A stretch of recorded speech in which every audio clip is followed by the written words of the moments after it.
ನಮಸ್ಕಾರ, ನೀವು ನೋಡ್ತಾ ಇದ್ದೀರಾ ಪ್ರಜಾ ಮಾರ್ಗ ನ್ಯೂಸ್. ನಾನು ಚೈತ್ರಕೋಟ. ಬನ್ನಿ ಇವತ್ತಿನ ಟಾಪ್ ನ್ಯೂಸ್ ಏನೆಲ್ಲ ಇದೆ ಅಂತ ನೋಡೋಣ. ನಾಡಪ್ರಭು ಕೆಂಪೇಗೌಡರು ಹಾಕಿದ್ದ ಗಡಿಯನ್ನ ಮೀರಿ ಬೆಳೀತಾ ಇರುವಂತಹ ಬೆಂಗಳೂರಿನ ಸಮರ್ಪಕ ನಿರ್ವಹಣೆಗೆ ಗ್ರೇಟರ್ ಬೆಂಗಳೂರು ಬಿಲ್ ತರಲಾಗಿದೆ. ಸುಮಾರು 70,000 ಸಲಹೆಗಳನ್ನು ಕ್ರೋಢೀಕರಿಸುವ ಮೂಲಕ ಅಂತಿಮವಾದ ಬಿಲ್ ಅನ್ನು ಪ್ರಸ್ತುತಪಡಿಸಲಾಗ್ತಾ ಇದೆ ಎಂದು ಉಪಮುಖ್ಯಮಂತ್ರಿ ಡಿಕೆ ಶಿವಕುಮಾರ್ ತಿಳಿಸಿದ್ದಾರೆ. ಬೆಂಗಳೂರು ನೀರು ಸರಬರಾಜು ಮತ್ತು ಒಳಚರಂಡಿ ಮಂಡಳಿ, ಬೆಂಗಳೂರು ನೀರು ಸರಬರಾಜು ಮತ್ತು ಒಳಚರಂಡಿ ನೌಕರರ ಸಂಘ ಹಾಗೆ ಬೆಂಗಳೂರು ನಿರ್ಮಾತೃ ನಾಡಪ್ರಭು ಕೆಂಪೇಗೌಡರ ಬಳಗ, ಬೆಂಗಳೂರು ಜಲಮಂಡಳಿ ಇವರ ಸಂಯುಕ್ತ ಆಶ್ರಯದಲ್ಲಿ ಆಯೋಜಿಸಲಾಗಿದ್ದ ನಾಡಪ್ರಭು ಕೆಂಪೇಗೌಡರ 515ನೇ ಜಯಂತ್ಯುತ್ಸವ ಸಮಾರಂಭದಲ್ಲಿ ಭಾಗವಹಿಸಿದ್ದ ವೇಳೆ ಡಿಕೆಶಿ ಜಿಪಿಎಲ್ ಬಿಲ್ನ ಬಗ್ಗೆ ಪ್ರಸ್ತಾಪಿಸಿದ್ದಾರೆ.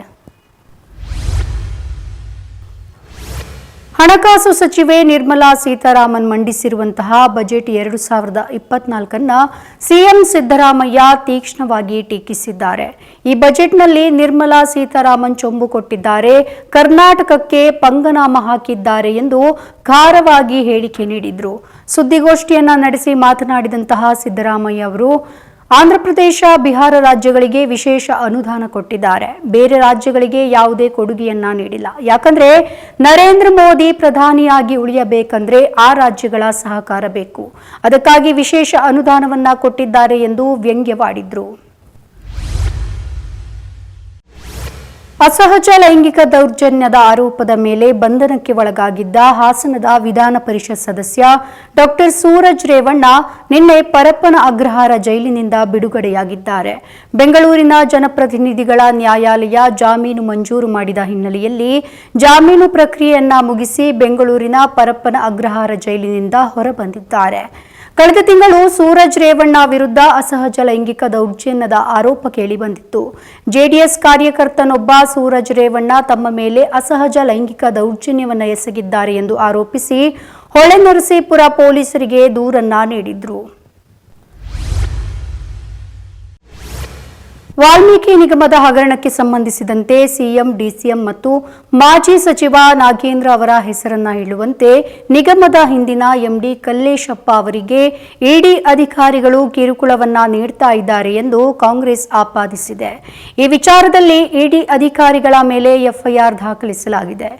ಇಡಿ ಅಧಿಕಾರಿಗಳ ವರ್ತನೆಯನ್ನ ಖಂಡಿಸಿ ಮುಖ್ಯಮಂತ್ರಿ ಸಿದ್ದರಾಮಯ್ಯ ನೇತೃತ್ವದಲ್ಲಿ ಕಾಂಗ್ರೆಸ್ ನಾಯಕರು ವಿಧಾನಸೌಧದ ಆವರಣದ ಗಾಂಧಿ ಪ್ರತಿಮೆಯ ಮುಂಭಾಗ ಧರಣಿಯನ್ನ ನಡೆಸಿ ಕೇಂದ್ರ ಸರ್ಕಾರದ ವಿರುದ್ಧ ಕಿಡಿಕಾರಿದ್ದಾರೆ.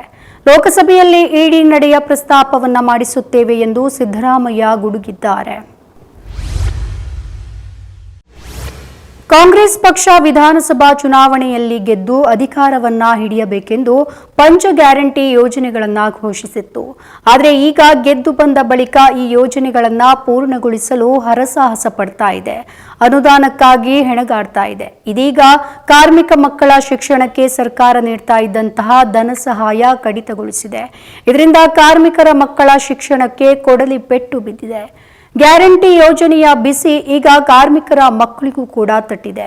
ಇದರಿಂದ ಮಕ್ಕಳ ಶಿಕ್ಷಣ ಭವಿಷ್ಯಕ್ಕೆ ಕೊಡಲಿ ಪೆಟ್ಟು ಬಿದ್ದಿದೆ ಎಂಬ ಮಾತುಗಳು ಕೇಳಿ ಬರ್ತಾ ಇದೆ. ಶೈಕ್ಷಣಿಕ ಅನುದಾನದಲ್ಲಿ ಭಾರಿ ಕಡಿತ ಮಾಡಿ ಮಾರ್ಚ್ 16ರಿಂದಲೇ ಸರ್ಕಾರ ಸುತ್ತೋಲೆಯನ್ನ ಹೊರಡಿಸಿದ್ದು, ಕಾರ್ಮಿಕ ಇಲಾಖೆ ಅಧೀನ ಕಾರ್ಯದರ್ಶಿ ಸುಮಾ ಎಸ್ ಅವರಿಂದ ಆದೇಶವನ್ನ ಹೊರಡಿಸಿದ್ದಾರೆ. ಈ ಸಂಬಂಧ ಕಾಂಗ್ರೆಸ್ ಸರ್ಕಾರದ ವಿರುದ್ಧ ಕಾರ್ಮಿಕರು ತೀವ್ರ ಆಕ್ರೋಶವನ್ನ ಹೊರಹಾಕಿದ್ದಾರೆ. ಇವಿಷ್ಟು ಈ ಹೊತ್ತಿನ ಟಾಪ್ ನ್ಯೂಸ್. ವಿನೂತನ ಸುದ್ದಿಗಾಗಿ ನೋಡ್ತಾ ಇರಿ ಪ್ರಜಾ ಮಾರ್ಗ ನ್ಯೂಸ್. ಇದು ಜನಸಾಮಾನ್ಯರ ಧ್ವನಿ. ನಮಸ್ಕಾರ.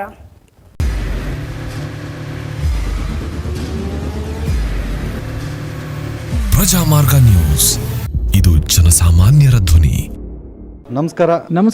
ನೀವು ನೋಡ್ತಾ ಇದ್ದೀರಾ ಪ್ರಜಾ ಮಾರ್ಗ ನ್ಯೂಸ್. ರಾಷ್ಟ್ರದ, ರಾಜ್ಯದ, ರಾಜಕೀಯದ ಬಗ್ಗೆ ಹೆಚ್ಚಿನ ಸಿನಿಮಾ ಅಪ್ಡೇಟ್ಗಳಿಗಾಗಿ ಫಸ್ಟ್ ಲೈಕ್ ಮಾಡಿ, ಸಬ್ಸ್ಕ್ರೈಬ್ ಆಗಿ, ಹಾಗೆ ಫಾಲೋ ಕೂಡ ಮಾಡಬೇಕು.